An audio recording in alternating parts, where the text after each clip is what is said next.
সম্মানিত উপস্থিতি, এখন বক্তব্য রাখবেন মাননীয় প্রধান অতিথি আপনাদের সকলের আস্থাভাজন জনাব ডাক্তার মাহমুদুল হক রুবেল ভাই। আউযুবিল্লাহি মিনাশ শাইতানির রাজিম। বিসমিল্লাহির রহমানির রহিম। আগামী 9 এপ্রিল অর্থাৎ সামনের মাসের 9 তারিখে অর্থাৎ এই বৃহস্পতিবার, যে বৃহস্পতিবার সামনে, আজকে সোমবার, এই বৃহস্পতিবারের পরের বৃহস্পতিবার 9 তারিখ, মাঝখানে শুধু একটা বৃহস্পতিবার। এই বৃহস্পতিবারের পরের বৃহস্পতিবার 9 তারিখে আমাদের স্থগিতকৃত আসন এই শেরপুর,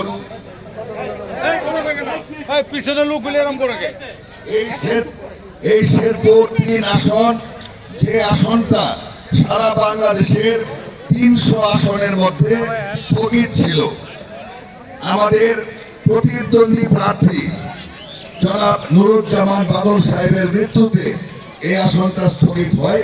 এই স্থগিত আসনটার সংসদ নির্বাচন, এই নির্বাচনকে কেন্দ্র করে নলখোলা ইউনিয়নের মিডিল পয়েন্ট এই রাংটিয়াতে আজকের নির্বাচনী সভার সম্মানিত সভাপতি, আমাদের ভারপ্রাপ্ত নলখোলা ইউনিয়ন বিএনপির সভাপতি হামিদুর পিএইচি সাহেব, আজকের অনুষ্ঠানের অতিথি হিসেবে উপস্থিত রয়েছেন আপনাদের সকলের সুপরিচিত সাবেক সফল তিনবারের উপজেলা চেয়ারম্যান জনাব আমিনুল ইসলাম বাদশাহ ভাই। উপস্থিত রয়েছেন ঝিনাইগাতি বিএনপির সম্মানিত সদস্য সচিব, বিশিষ্ট ব্যবসায়ী জনাব লুৎফর রহমান। উপস্থিত রয়েছেন নলখোলা ইউনিয়নের সম্মানিত চেয়ারম্যান, নলখোলা ইউনিয়ন বিএনপির সাধারণ সম্পাদক। উপস্থিত রয়েছেন এই এলাকার কৃতি সন্তান জনাব ইঞ্জিনিয়ার তৌহিদুজ্জামান, আমাদের প্রয়াত নেতা জনাব আব্দুল সালাম সাহেবের সুযোগ্য সন্তান। এইমাত্র উপস্থিত হলেন আমাদের ঝিনাইগাতি উপজেলা বিএনপির সংগ্রামী আহ্বায়ক জনাব আলহাজ শাহজাহান কত সাহেব। উপস্থিত রয়েছেন আমাদের উপজেলা বিএনপির যুগ্ম আহ্বায়কবৃন্দ, উপজেলা বিএনপির সম্মানিত সদস্যবৃন্দ, যারা নলখোলায় বিএনপির নেতৃত্ব দিচ্ছেন, উপজেলা বিএনপি সহ আমাদের ইউনিয়ন বিএনপির সম্মানিত নেতৃবৃন্দ, উপস্থিত ইউনিয়ন বিএনপি অঙ্গ ও সহযোগী সংগঠন, বিশেষ করে মহিলা দল সহ বিভিন্ন ওয়ার্ড বিএনপির সভাপতি, সাধারণ সম্পাদক, কেন্দ্র কমিটির সভাপতি, সাধারণ সম্পাদক, সমন্বয় কমিটি, নিরাপত্তা কমিটির সভাপতি, সাধারণ সম্পাদক, এবং সর্বোপরি আমার সম্মুখে উপস্থিত নলখোলার সম্মানিত ভোটার ভাইয়েরা এবং সম্মানিত মহিলা ভোটার মা, চাচা, খালারা সহ উপস্থিত প্রিন্ট মিডিয়া, ইলেকট্রনিক মিডিয়ার সম্মানিত সাংবাদিক বন্ধুরা, সকলকে আমার সংগ্রামী সালাম, আসসালামু আলাইকুম রাহমাতুল্লাহি ওয়া বারাকাতুহু। মাগরিবের নামাজ সন্নিকটে, নির্বাচনের খুব একটা সময় নাই, 17টা ইউনিয়ন, একটা পৌরসভা। ঈদের পরে আমরা অল্প সময় হাতে পাইছি, যে কারণে আমরা ইচ্ছা থাকা সত্ত্বেও আমাদের প্রত্যেকটা ইউনিয়নের বড় বড় বাজারগুলিতে আমরা জনসভা, পথসভা আমরা সময়ের স্বল্পতার কারণে করতে পারিনি।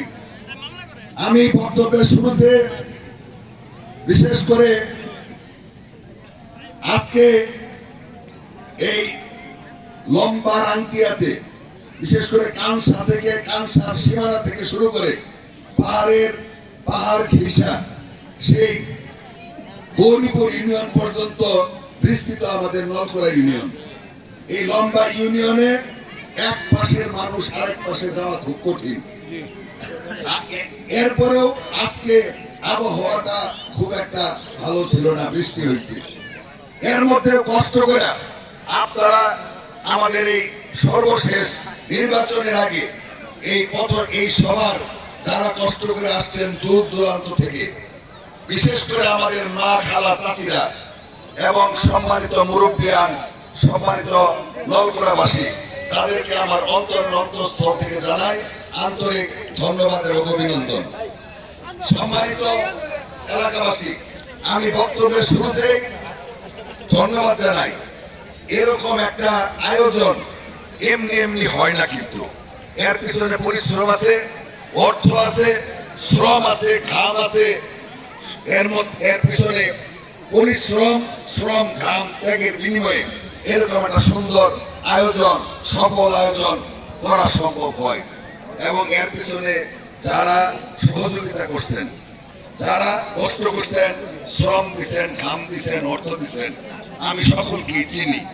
সকলের প্রতি রইল আমার অন্তঃস্থল থেকে ধন্যবাদ, অভিনন্দন এবং কৃতজ্ঞতা। সম্মানিত এলাকাবাসী, যেহেতু মাগরিবের নামাজ 6:18 বোধহয় আজান, তো সময় হাতে নাই। আমি আপনাদের কাছে বাস্তবসম্মত কিছু কথা এই নির্বাচনকে কেন্দ্র করে তুলে ধরব। কথাগুলা যদি সত্যি হয়, কথাগুলা যদি বিশ্বাসযোগ্য হয়, কথাগুলা যদি আপনাদের মনে লাগে, আমার এই বক্তব্য, আমার এই কথা আপনাদের যদি বিশ্বাস হয়, তাহলে নির্বাচনের যে কয়টা দিন সময় আছে এবং নির্বাচনের দিন পর্যন্ত এই ধানের শীষ প্রতীকের জন্য আপনাদের একটু পরিশ্রম করতে হবো, কষ্ট করতে হবো, শ্রম দিতে হবো, ভোট চাইতে হবো। আর আমার কথা যদি সত্যি না হয়, তাহলে আপনাদের ভোট আমি চাই না, ভোট দেওয়ার প্রয়োজন নাই। সম্মানিত ভোটার ভাই বোনেরা, 12 তারিখের নির্বাচন হয়ে যাওয়ার কথা ছিল সারা বাংলাদেশের মতো এই এলাকাতেও। আমি আগেই বলছি, আমাদের এক প্রার্থীর মৃত্যুর কারণে এই আসনটা স্থগিত হয়। এই 12 তারিখের নির্বাচনে সারা বাংলাদেশে বাংলাদেশ জাতীয়তাবাদী দল বিএনপি ধানের শীষ প্রতীক 200-র উপরে আসন নিয়ে সরকার গঠন করছে। আলহামদুলিল্লাহ, ঠিক না? আমরা যারা বিএনপি করি, বিএনপি কে যারা ভালোবাসেন, বিএনপির প্রতি যাদের সমর্থন, বিএনপি কে যারা ভোট দেন, আমরা সকলেই আমাদের দীর্ঘদিনের 17-18 বছরের যে চাওয়া পাওয়া, আমাদের যে মূল লক্ষ্য ছিল এই দেশে ভোটের অধিকার প্রতিষ্ঠা করা, গণতন্ত্র প্রতিষ্ঠা করা, মানবাধিকার প্রতিষ্ঠা করা, আইনের শাসন প্রতিষ্ঠা করা এবং সবচেয়ে এই দেশের অবহেলিত মানুষের পাশে দাঁড়ানো, সেই লক্ষ্যে যিনি আন্দোলন করছেন, বিএনপির দিক নির্দেশনা দিচ্ছেন আমাদের দলের প্রধান জনাব তারেক রহমান সাহেব। আজকে উনি আমাদের প্রধানমন্ত্রীর দায়িত্ব ভার গ্রহণ করছেন। আমরা যারা বিএনপি করি, বিএনপি কে যারা ভালোবাসি, আমাদের জীবনের সর্বোচ্চ পাওনা, আমাদের 17 বছরের কষ্টের ফসল আমরা পেয়ে গেছি, ঠিক না? আমাদের নেতা জনাব তারেক রহমান সাহেব, উনি প্রধানমন্ত্রীর দায়িত্ব নিছেন। যারা বিএনপি কে ভালোবাসেন, এর থেকে বড় পাওনা আর কিছু নাই। সম্মানিত এলাকাবাসী, আপনারা দোয়া করবেন আমাদের নেতা তারেক রহমান সাহেব তার যে লক্ষ্য উদ্দেশ্য সঠিকভাবে যেন বাস্তবায়ন করতে পারে। সম্মানিত এলাকাবাসী, জনাব তারেক রহমান সাহেব দেখেন, উনি বাংলাদেশের মাটিতে ফেরার পরে উনি বলছিলেন আই হ্যাভ এ প্ল্যান। অনেকেই সমালোচনা করছে, কিসের প্ল্যান? ওনার যে প্ল্যান, এই প্ল্যান আজকে এই সরকারের বয়স 40 থেকে 42 দিন। এই 42 দিনের মধ্যে নির্বাচনের পূর্বে যে প্রতিশ্রুতিগুলো ছিল একটার পর একটা পূরণ করতেছে, ঠিক না? আমাদের প্রতিপক্ষ তারা বক্তব্য রাখতো, আমাদের নেতার এই পরিকল্পনাগুলা ভোট নেওয়ার জন্য, ভোট পাওয়ার জন্য, ভোটার জন্য বেশি ভোট দেয় বিএনপি কে, সেই জন্য। কিন্তু সম্মানিত নেতৃবৃন্দ, আমাদের নেতা প্রধানমন্ত্রী হওয়ার পরে উনি ঘোষণা দিয়েছিলেন, উনি আমাদের এই কৃষক ভাইদের জন্য কৃষি কার্ড দিব। শুনছেন না? উনি ইতিমধ্যে ওনার পরিকল্পনা গ্রহণ করছেন। এবং কৃষক কার্ডের উদ্বোধন করতেছে। এই কার্ডের মাধ্যমে প্রত্যেকটা কৃষক 2 থেকে 2,500 করে টাকা মাসিক সম্মানীভাবে পাবেন। এই টাকা দিয়ে তারা কৃষি সরঞ্জাম, কীটনাশক, ওষুধ, সার, বীজ এগুলি কিনতে পারবেন। উনি ঘোষণা দিছিলেন ইমাম মুয়াজ্জিনদের জন্য ভাতা দিব, ঠিক না? ইতিমধ্যে উনি বাংলাদেশের সমস্ত মসজিদ মাদ্রাসার ইসলামিক ফাউন্ডেশনের মাধ্যমে নাম, তথ্য সমস্ত কিছু নিচ্ছে।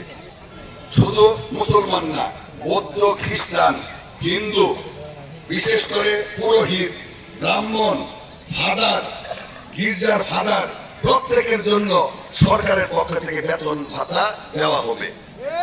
সম্মানিত এলাকাবাসী, কত প্রধানমন্ত্রী আসছে গেছে, কত সরকার আসছে গেছে, এই বাংলাদেশ মুসলমান প্রধান দেশ, ইমাম মুয়াজ্জিন খতিবদেরকে নিয়ে কেউ ভাবে নাই। আজকের প্রধানমন্ত্রী উনি ইতিমধ্যে ঘোষণা দেয়া বাস্তবায়ন ঘটাইতেছে। ইতিমধ্যেই এই ভাতা দেওয়া বেশ কিছু জেলা, উপজেলায় যেখানে নির্বাচন হয়ে গেছে সেখানে কাজ শুরু হয়েছে। সম্মানিত এলাকাবাসী, আমরা লক্ষ্য করি আজকে আমাদের গ্রামে গঞ্জের ইমাম মুয়াজ্জিন তারা যে কষ্টে জীবন চালায়, আমার কাছে মনে হয় অনেক সিএনজি ড্রাইভারও তার থেকে বেশি ইনকাম করে। কিন্তু আমরা কোনোদিন ইমাম মুয়াজ্জিনদের নিয়ে ভাবি নাই যে ইমাম মুয়াজ্জিন জন্ম থেকে মৃত্যু পর্যন্ত মুসলমানদের প্রয়োজন হয়। আজকে প্রধানমন্ত্রী সেই ঘোষণা দিছে এবং বাস্তবায়নের কাজ শুরু করছে। আপনারা জানেন আমাদের প্রধানমন্ত্রী ইতিমধ্যেই 10,000 টাকা কৃষি ঋণ সুদ সহ মওকুফ করছে, শুনছেন না? আমাদের প্রধানমন্ত্রী ইতিমধ্যে খাল খনন কর্মসূচি হাত দিছে, যেটা শহীদ রাষ্ট্রপতি জিয়াউর রহমান সাহেব সেই সময় শুরু করছিলেন। আপনারা বক্সিগঞ্জে খোঁজ দিয়ে দেখবেন মিল্লাত সাহেবের এলাকায় এবং বাংলাদেশের যে এলাকাগুলোতে নির্বাচন শেষ ওই এলাকাগুলোতে খাল খননের কাজ শুরু হয়েছে। সম্মানিত এলাকাবাসী, আমাদের প্রধানমন্ত্রী সবচাইতে বেশি মানুষের মধ্যে, মহিলাদের মধ্যে সাড়া জাগছে, সবচাইতে বেশি মহিলারা আকৃষ্ট হয়েছে, সেটা হচ্ছে ফ্যামিলি কার্ড। এই দেখেন ফ্যামিলি কার্ড, তারেক রহমান সাহেব নিজ হাতে কার্ড বিতরণ করতেছে, দেখছেন তো? এই ফ্যামিলি কার্ড এমন একটা কার্ড আমাদের নিম্ন আয়ের মানুষ, গরিব দুঃখী মানুষ, অসহায় মহিলা, বৃদ্ধ মহিলা, অনেক বৃদ্ধ মহিলার সন্তানরা খবর রাখে না, অনেক বৃদ্ধ মহিলা জীবনের শেষ সময়ে সর্বোচ্চ কষ্ট করে মৃত্যুবরণ করেন, পৃথিবী থেকে বিদায় নেন।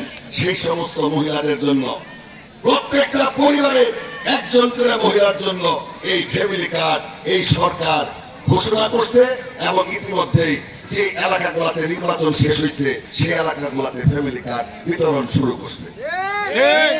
আপনাদের কোন আত্মীয় স্বজন যদি ঢাকার 17 আসনে থাকে তাদের কাছে জিজ্ঞাসা করবেন, তারা ইতিমধ্যে ফ্যামিলি কার্ডও পাইছে এবং 2,500 করে টাকা ইতিমধ্যে প্রথম মাসের টাকাও তারা পেয়ে গেছে। এই হলো ফ্যামিলি কার্ড। এই ফ্যামিলি কার্ড আজকে মহিলাদের ভিতরে ব্যাপক সাড়া যাচ্ছে। আমি যেখানে যাই গ্রামে